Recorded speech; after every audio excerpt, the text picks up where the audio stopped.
Assalamualaikum warahmatullahi wabarakatuh. Saya Amalia dengan NPM 2019-21500-271.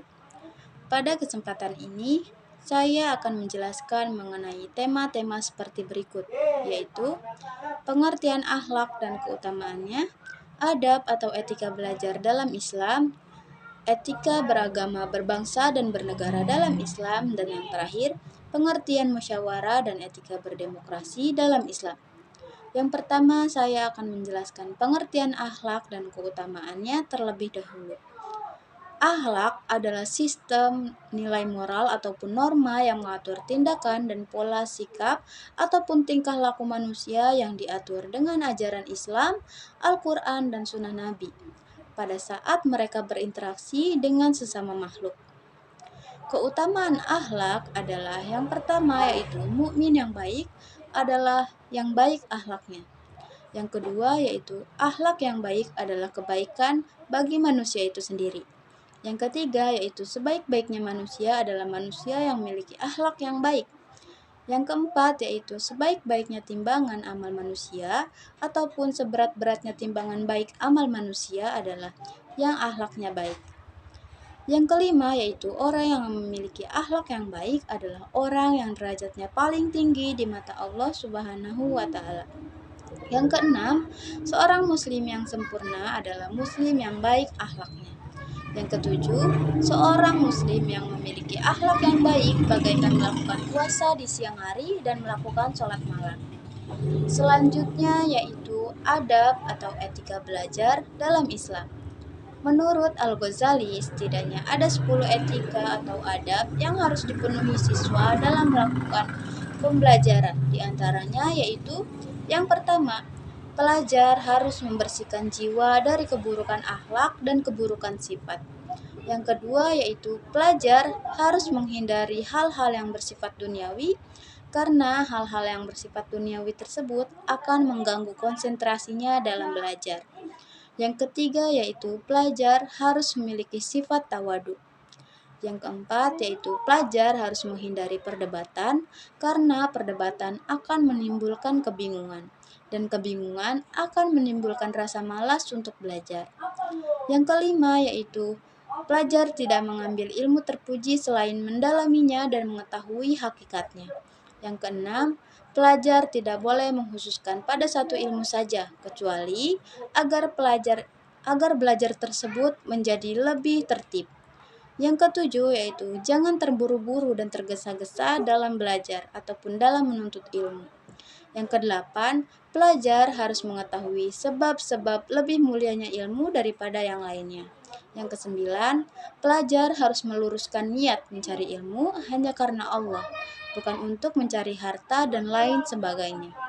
Yang kesepuluh, pelajar harus mengetahui mana ilmu yang paling penting bagi dirinya sendiri dan bagi orang lain.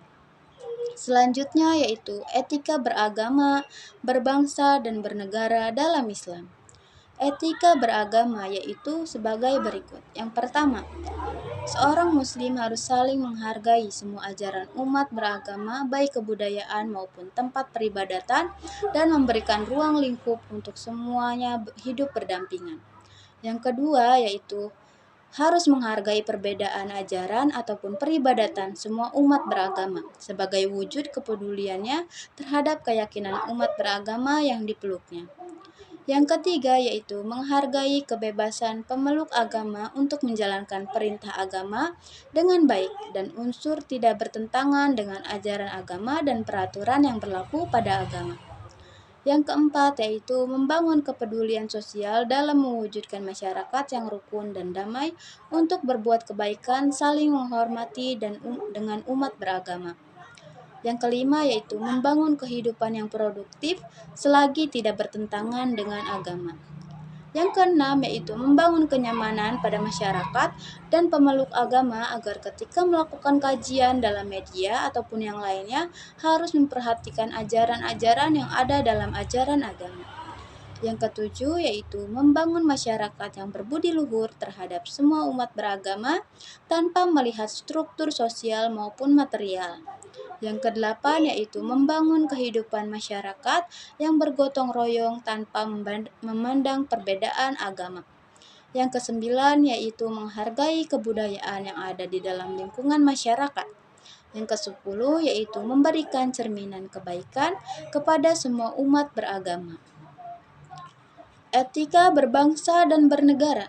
Etika berbangsa dan bernegara adalah suatu aturan yang merupakan keharusan seorang warga negara dalam menjalankan aktivitasnya dalam berbangsa dan bernegara. Terkait hubungannya dengan manusia dalam berbangsa dan bernegara, pertama yaitu Islam memerintahkan kepada orang yang beriman agar taat kepada Allah, taat kepada Rasul-Nya, dan taat kepada pemerintah. Yang kedua yaitu Islam mengatur akan pentingnya menjaga persatuan dan kesatuan dalam kehidupan berbangsa dan bernegara.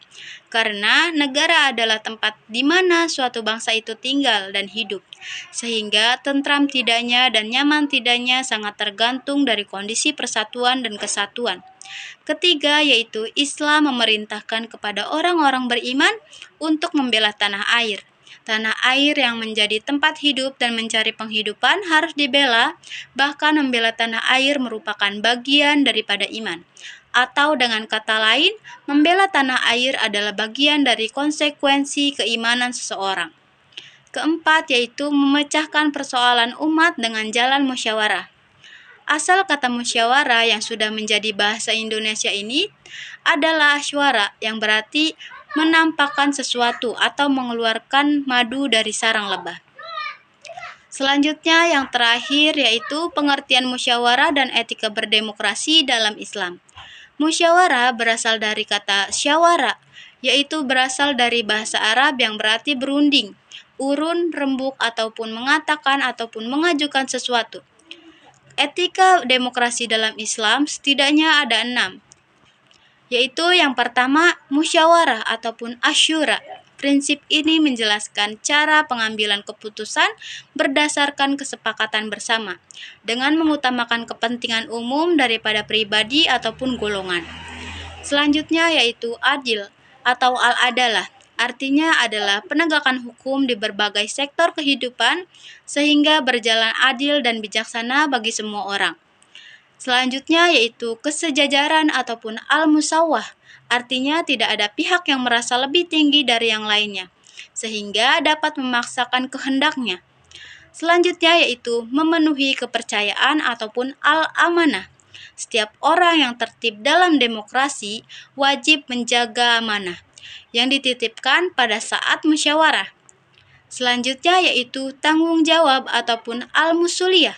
Setiap muslim wajib menyadari jabatan dan kekuasaan adalah amanah yang harus dilaksanakan. Mereka yang dititipkan amanah wajib bertanggung jawab di hadapan Allah Subhanahu wa taala dan orang-orang yang mempercayainya.